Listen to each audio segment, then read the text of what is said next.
The first time Rebecca Hale, CEO of Hale Robotics, saw the new janitor, she barely noticed him. He was older, quiet, always wearing the same faded navy jacket and moving with the calm confidence of someone who'd spent a lifetime knowing exactly where to put his hands. To everyone else, he was just Mr. Willis, the janitor who whistled old country songs while mopping the lobby floor. But the day she joked, "Fly this helicopter and I'll marry you," everything changed. What she didn't know was that under those worn-out sleeves and gentle eyes lived a secret that would flip her world upside down, and teach her a lesson in kindness she would never forget. Before we begin, make sure you hit that subscribe button, drop a like, and share your thoughts in the comments below. It really helps this channel grow. Welcome to Echoes of Dad, where every story reminds you of the quiet wisdom we often overlook. Rebecca Hale was the kind of woman people admired from a distance. Brilliant, sharp, always 3 steps ahead. She built her tech company from a tiny garage startup to a multi-million-dollar operation. But with success came pressure, investors demanding results, engineers burning out, deadlines closing in like storm clouds. And somewhere along the way, kindness became something she simply didn't have time for. Her employees respected her, but whispered privately that she was all steel, no softness. Her life had become schedules, meetings, prototypes, and loneliness. So when the board announced a company morale renovation, she decided to hire a senior janitor to help maintain the new facility. Someone quiet. Someone who wouldn't slow her down. That someone was Henry Willis, a man with silver hair, weathered hands, and a posture that looked both strong and tired at the same time. He never talked much. Just nodded politely, cleaned what needed cleaning, and left before most people even clocked in. But everyone liked him. He remembered birthdays. He complimented people's work. He left small sticky notes on desks with simple messages like, "You're doing great, don't quit today." The engineers started calling him the company's good spirit. Rebecca thought it was sweet, but unnecessary. One morning, after a long meeting that felt like walking barefoot across broken glass, Rebecca saw Henry wiping down the glass railing outside her office. He smiled. Rough morning. She blinked.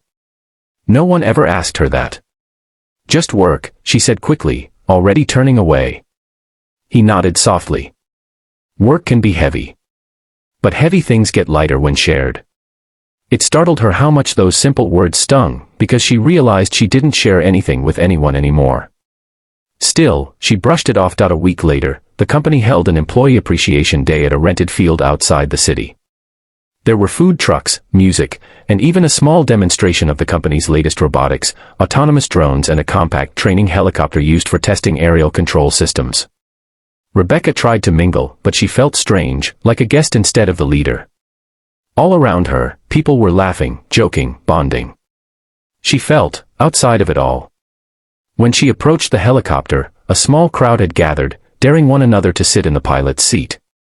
Nobody wanted to try. That's when she noticed Henry lingering near the back, watching with a nostalgic little smile. Never flown one of these, I assume. Rebecca joked.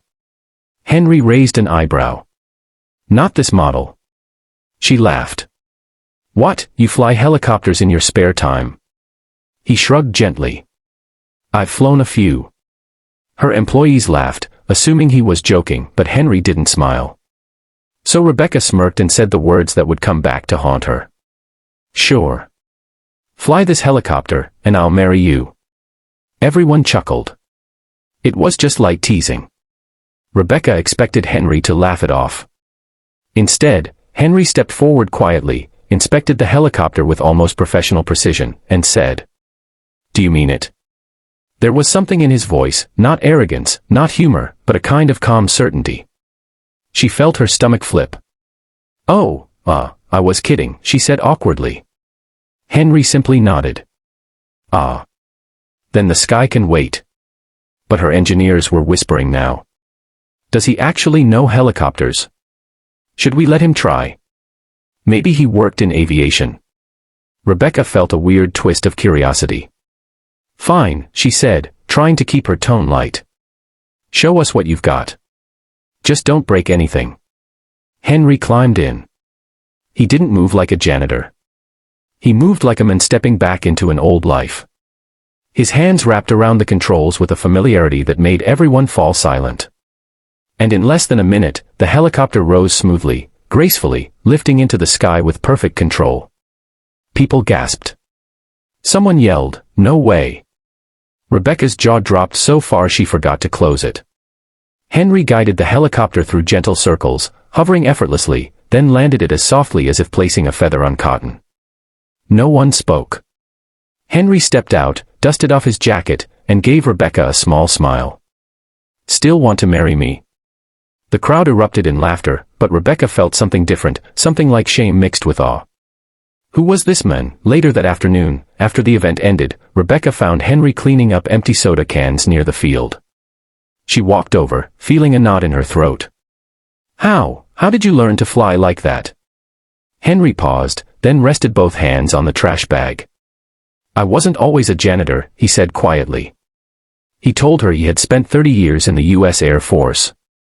A decorated helicopter rescue pilot. A man who'd flown through storms, enemy fire, and disaster zones to save people he'd never met. A man who lost his wife to cancer 7 years earlier. A man who retired not because he wanted to, but because grief had made everything feel heavy. He wanted a quiet job. Something simple. Something that didn't require him to lead or command or prove anything. Something where he could still be useful, even if no one knew who he used to be. Rebecca felt tears prick her eyes. All those mornings she'd rushed past him. All those times she'd spoken curtly or brushed him aside. All the assumptions she'd made based solely on his job title. And all along, he'd been someone extraordinary. Henry noticed the look on her face. "Rebecca," he said gently, "I didn't tell you because it didn't matter. Flying helicopters doesn't make me better than anyone else. You treat people with kindness because they're people, not because of what they used to do." His words landed in her chest like a lesson she should have learned years ago. The next week, everything felt different. Rebecca started noticing things she'd ignored before, the tired eyes of her engineers, the small stresses on her managers, the quiet moments when employees looked like they needed someone to talk to. She found herself asking how people were doing. She brought coffee to late-night workers. She wrote notes of encouragement. She listened, really listened. And every time she struggled, she heard Henry's voice. Work gets lighter when shared. Henry became more than a janitor. He became a mentor, not just to her, but to the entire company. He taught employees about patience, kindness, and staying grounded.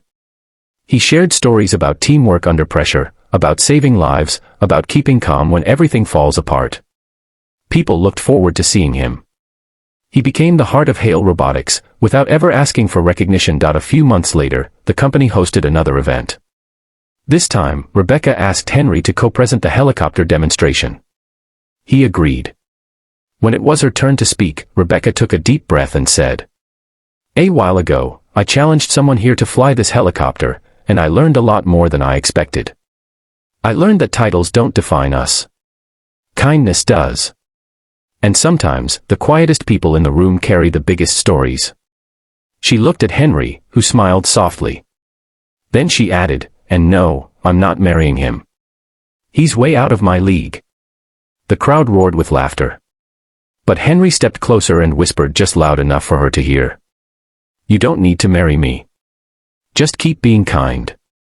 That's how you change a company, and a life." Rebecca never forgot that day.